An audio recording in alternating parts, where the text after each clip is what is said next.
Shane, how are you? G'day, What a surprise to see you here, Shane. G'day. You would have missed me if I'd not said that, would you? What's that? You would have missed me if I hadn't said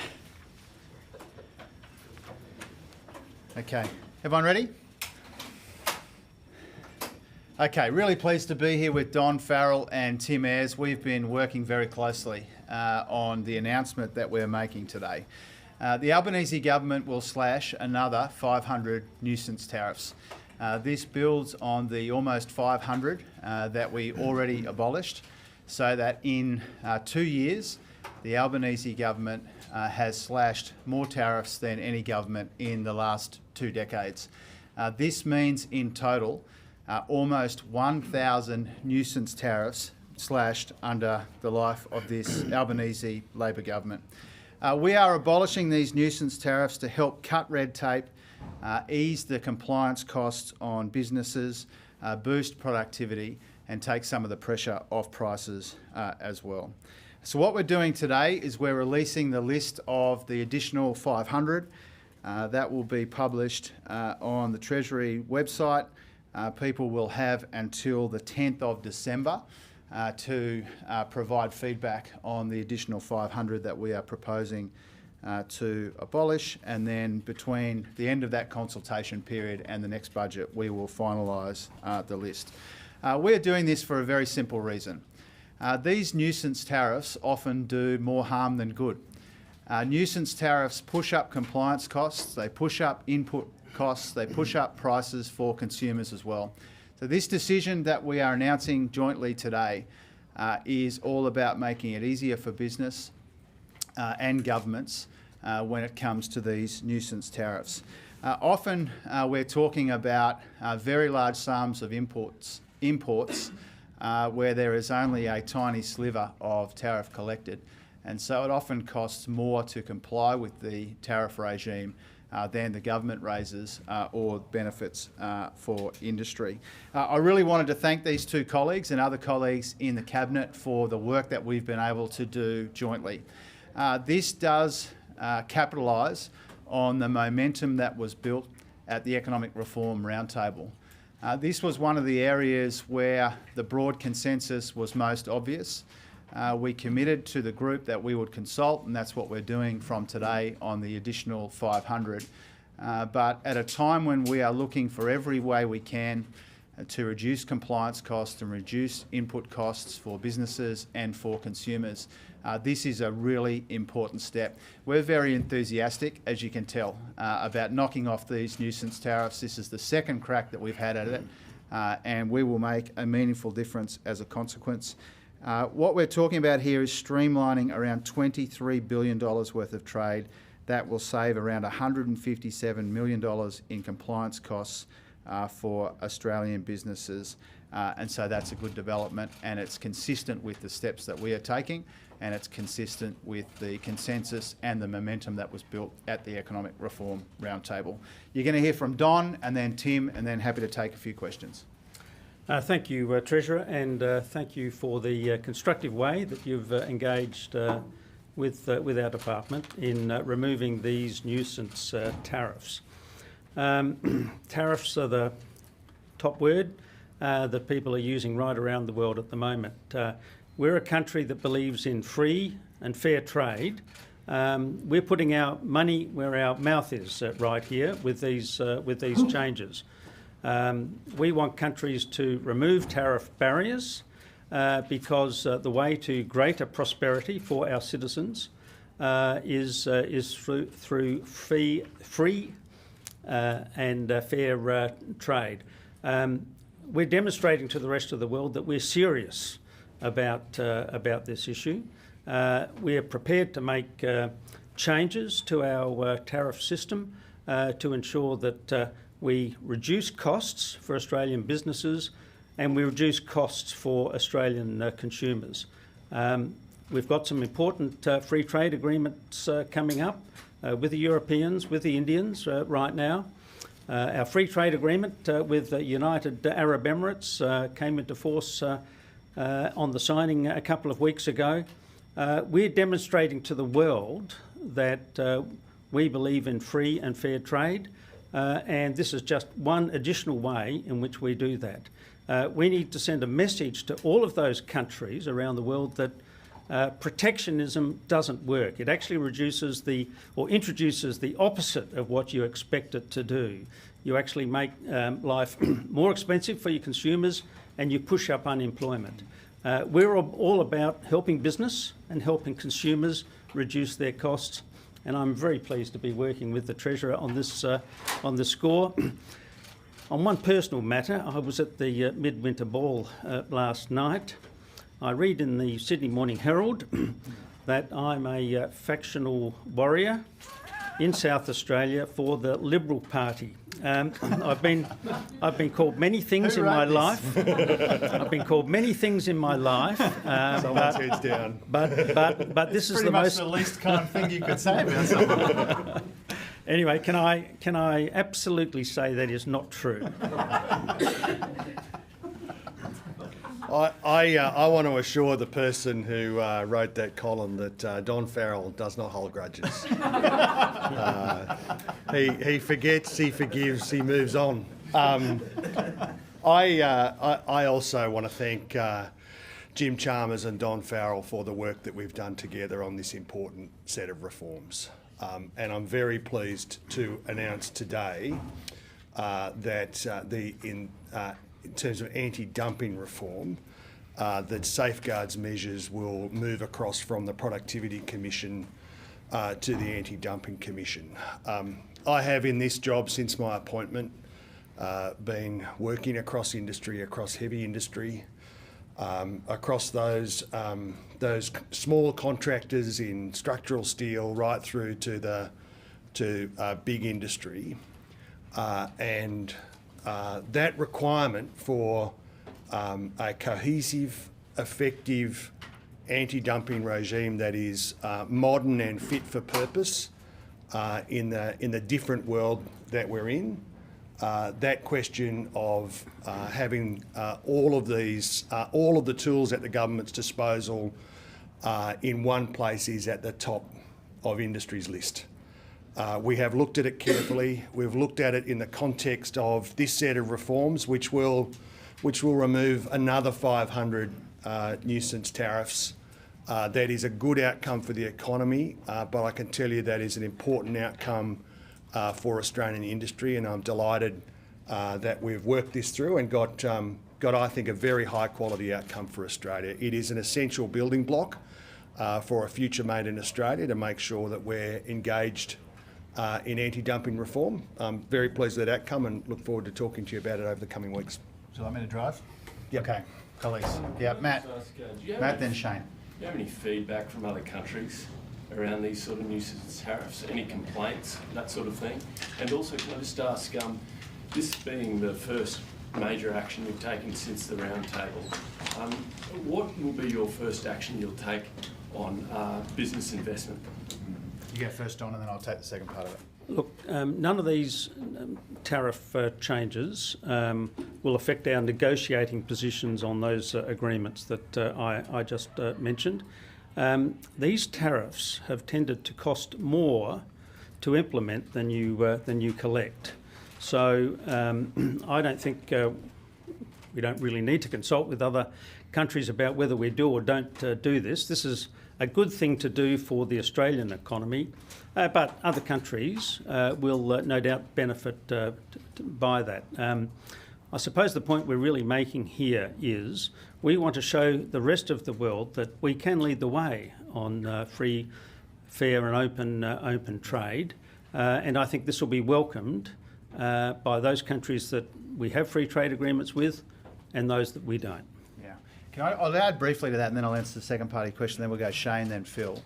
There are good reasons to swim against the tide a bit on tariffs. You know, as Australians, we've got more to gain than most and more to lose than most when it comes to the free and fair and open trade that Don champions as our Trade Minister.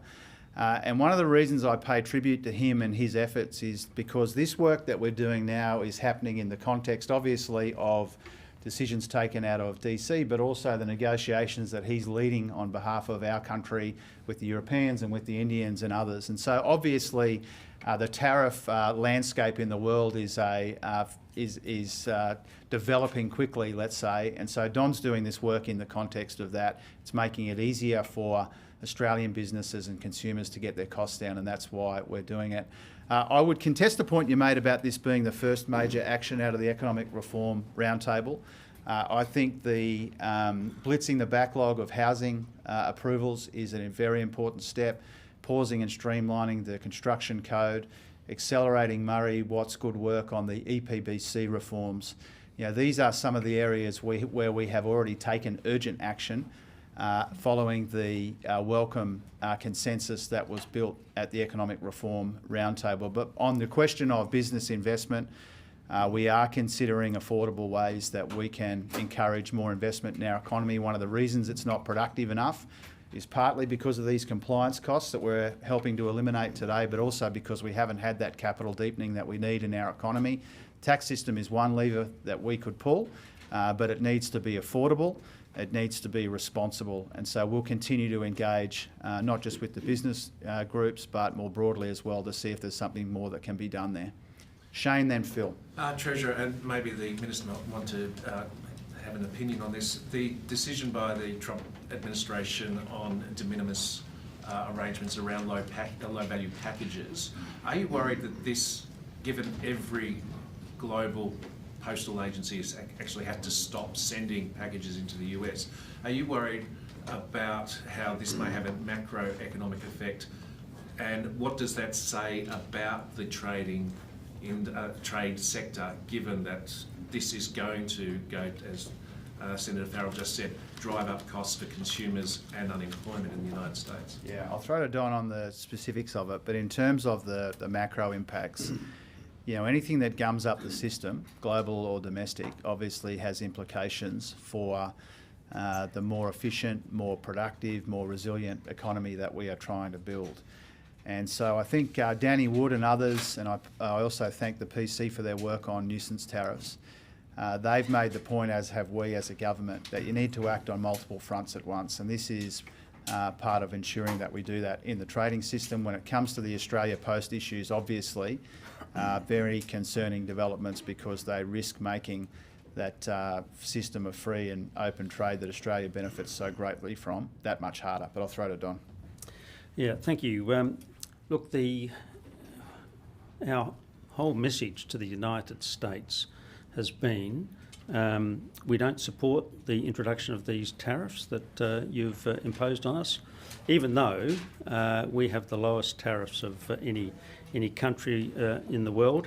We continue to prosecute the argument with the Americans that they're actually going down the wrong path. This is actually an action of self-harm by the American government, and we're going to continue to prosecute that argument.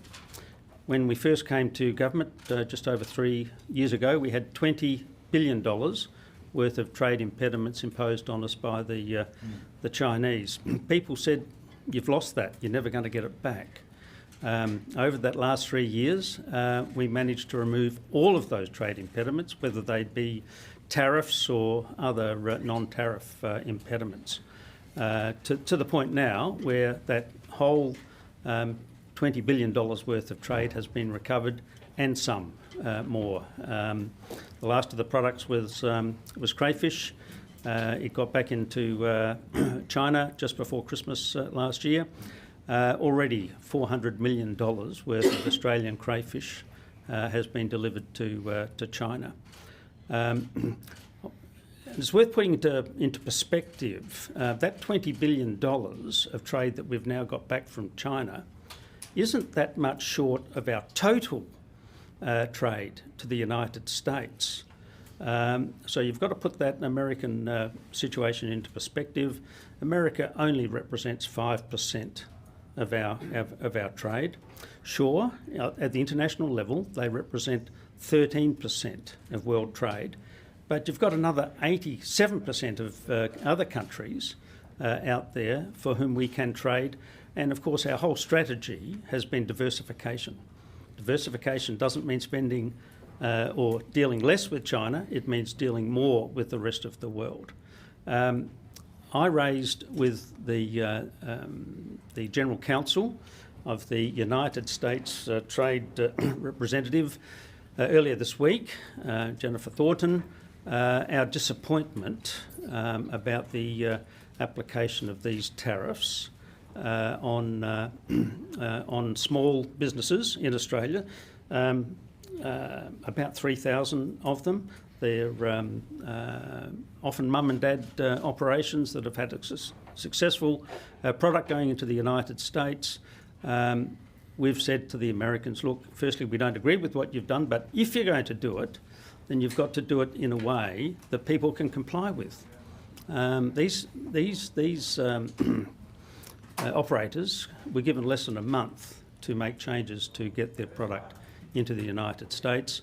And I'm hopeful that as a result of our representations, we can do something to ensure that our products, our great products, continue to get into the United States. Let's take three more. I said Phil, maybe we'll take more than that. Phil, Katina, Charles, and then I'll see where we're at. Thanks, Treasurer. As to the message you hope, the secondary message you hope to send to the high tariff people in the US and elsewhere, without having seen the list, were any of these directly applied to goods that came in from the US, or were they already all tariff free because of the FTA? Yeah, just a quick sneaky in the same thing. Did Richard Miles raise any of these things in his sort of quick visit over the last few days? Well, in reverse order, I haven't had a chance to debrief with Rich yet on his trip to the US. Obviously, he got very senior access, and obviously there are a number of important issues at play. I'll have a chat with Richard before long. They're meeting with the Indonesian counterparts today, as you know.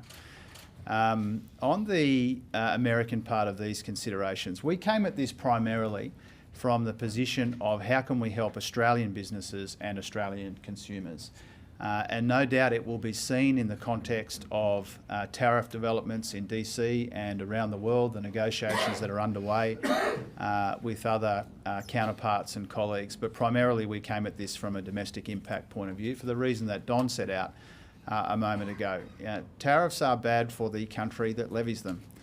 Tariffs impose additional costs on the people and workers and businesses of the country that levies them. And so what we're trying to do here is to get those compliance costs down, those business and input costs down, to put some downward pressure on prices in the economy more broadly. There are clearly, the world will look at developments here, but primarily we've come at it from a domestic point of view. I just might add to that, Treasurer. All of the American products that come into Australia come in tariff-free in accordance with our free trade agreement. We continue to honour our obligations under that agreement, and that's especially important because we import twice as much from the United States as we export to them. We haven't sought to apply any tariff, any retaliatory tariff to the United States. Why is that? Well, I haven't seen any example of where those retaliatory tariffs actually get you a better result. And importantly, when we had these issues with China, we did not put any reciprocal tariffs on China, and we still managed to resolve those issues. Okay, Katina, Charles, Josh, Chloe, then we're done. Thanks, Treasurer. Just on other measures out of the round table, what advice have you had from Treasury about the hole in petrol excise that'll come as EVs rise over the next 5 or 10 years? And given we've sort of seen a trend over the last year of more people buying hybrids than pure EVs, how does that affect your thinking in terms of where you put a road user charge on first? Yeah. First of all, no new advice since the Reform Roundtable. Obviously, that was only knocking off kind of this time last week. We've been working through these issues for a little while now. Broadly, as you're aware, over time, the petrol excise will decline, eventually, I think, to nothing or almost nothing. The way that trajectory unfolds will partly be about take-up, including take-up of hybrids. I'm going to discuss these issues with my state and territory colleagues tomorrow week, Friday of next week. and these sorts of things will be considered, but I don't have kind of new numbers to provide you. We've been working on the assumption for some time that the revenue base will change quite substantially over a period of time, not overnight, but over a period of time. We will take the time to get this right, and part of that means discussing it with my state and territory colleagues, and I've also asked that Catherine King join those discussions as well, because she's doing a mountain of work in this area and I appreciate it. Charles? Treasurer, Usman Khawaja is in the building today. Have you had a chance to meet with him or someone from the government? And of equal importance, Senator Farrell, because he is the Australian test opener, and the relationship with the US. Given the confusion that came out of the Pentagon and the happenstance encounter between the Deputy Prime Minister and the Defence Secretary this week, as someone at the coalface, can you give your read on how the relationship's going at the moment? Can we go first on Aussie? Yeah. Sure. I have spent time with Usman Khawaja this morning. He's someone I've got a great deal of respect for. He's a friend of mine. And I think I've said this before publicly, the best way to understand Usman Khawaja is that he is a great cricketer, but that's not his best quality. He's a wonderful humanitarian and a very fine Australian. And I had a good discussion with him this morning. I was also able to join a discussion between Usman and the Prime Minister, a good discussion in the Prime Minister's office between Usman Khawaja and Prime Minister Albanese. Grateful to the PM for making time for Uzi, and I'm grateful to Uzi for making the trip. All right. Well, I've now met or spoken to my American counterparts 6 times since the change of government in the United States. We have an open relationship. We obviously have some differences of opinion about tariffs, but I find it's very easy for me to express Australia's point of view to them. Equally, they're very forthright in presenting their arguments to me. This week I've had 3 meetings with the American charge, Erica, and of course, tariffs have come up. And I've met 2 very senior officials of the United States government this week. Their message to us is really positive. They want a good working relationship with Australia. We're very open to working with the Americans. I don't think they're our great military ally. Nothing is going to change about that. We don't seek to mix our military issues with our trade issues. We've kept them quite separate, contrary to what the opposition was proposing to do in the last term. We have a very strong relationship with the Americans. We're going to continue to have a strong relationship with the Americans. I'm sure I'm going to continue to receive Americans. I've written to the United States Trade Representative, Jamison Greer. I had 2 meetings with him in Paris in June. I have written to him to invite him to Australia, in fact to Adelaide, in fact to the Clare Valley in South Australia. And I have had a very positive response from him as to his intentions to come. So look, we have our differences of opinion. We're going to continue to represent our national interest in our discussions with the United States, but these, our approach has been cool, calm, as it was with China, and we're going to continue to do that with the United States. Josh and Chloe, and then we're done. To go back to the Usman Khawaja question, you met him twice today, including with the PM. He's in the building today with 2 very strong messages. One about asking the government to go further on gambling advertising, to take action on that issue, and for the government to take further action on sanctioning Israel. I believe I'm not verbally in. I believe there was some talk about cutting trade ties and things of that nature. You've met with him twice. The PM's now met with him as well. Are either of those issues that the government is planning to work on? Were there any commitments given? What was the nature of that discussion? I realise that when you have meetings with people, you don't always walk away with the same you agree on every point, but what was the outcome of that, and are these issues the government is working on? Yeah, both of those discussions were about the Middle East solely, well, apart from the Ashes. they were about the Middle East. And from my personal point of view, I talk to Usman about these issues all of the time. His views privately are the views that he expresses publicly. We have a lot of respect for Usman, and we listen to him on these issues as you'd expect that we would. In my own local community, he's a leader of real substance, not just a leader of in the faith community, but a leader more broadly, and so I take his contributions very seriously. I'm grateful, as I said, to Charles. I'm grateful that he's made the time to come and talk with us directly about these issues. It was solely about the Middle East. Chloe's the last one. Uzi had said in his presser earlier that the PM meeting had been cancelled. Can you just clarify why it was cancelled and then how and when it got reset? And also, I'd just like to follow on from Charles's question about Minister Miles in the US and with Hegseth. So, meeting, encounter, what's kind of going on there, and what really was the purpose of this trip for the Deputy Prime Minister to go over to the US for a couple of days during a sitting?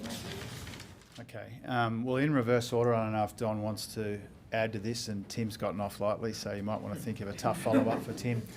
I mean, the Deputy Prime Minister of Australia met with the Vice President of the United States, and Secretary Rubio has a number of roles, crucial roles.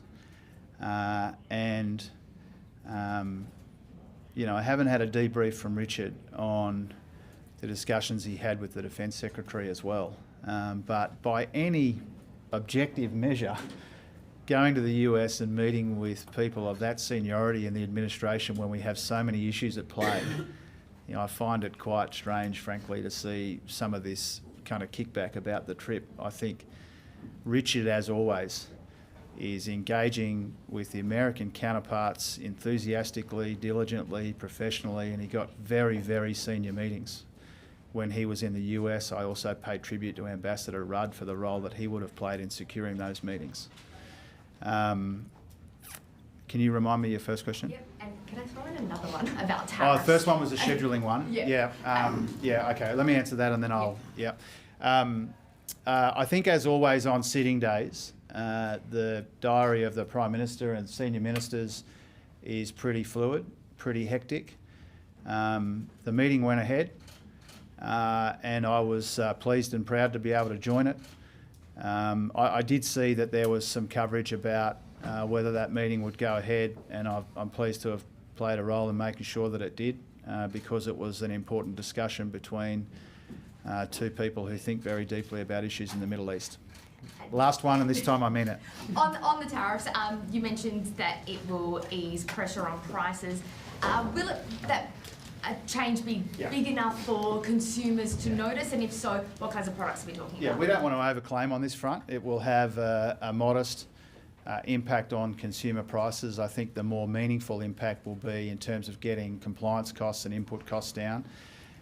It's a bit mad, frankly, that in some of these areas where we're importing a lot of goods, we spend a lot of time and money, we being business and governments, complying with a regime that nets us almost no income and just adds a bigger compliance burden. And so the primary impact here is on compliance costs and input costs, very, very important. We are champions of Australian business and we'll do what we can to make it easier for them, but we also expect there to be a modest impact on prices too.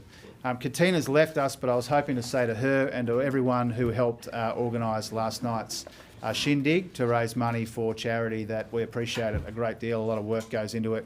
If you can tell Katina that I said thanks to her at the end, I'd appreciate it. Oh, she's come and rejoined us. Thank you, Katina, for all the work and all of your colleagues. Really important night raising money for wonderful charities. Thanks so much. Thank you.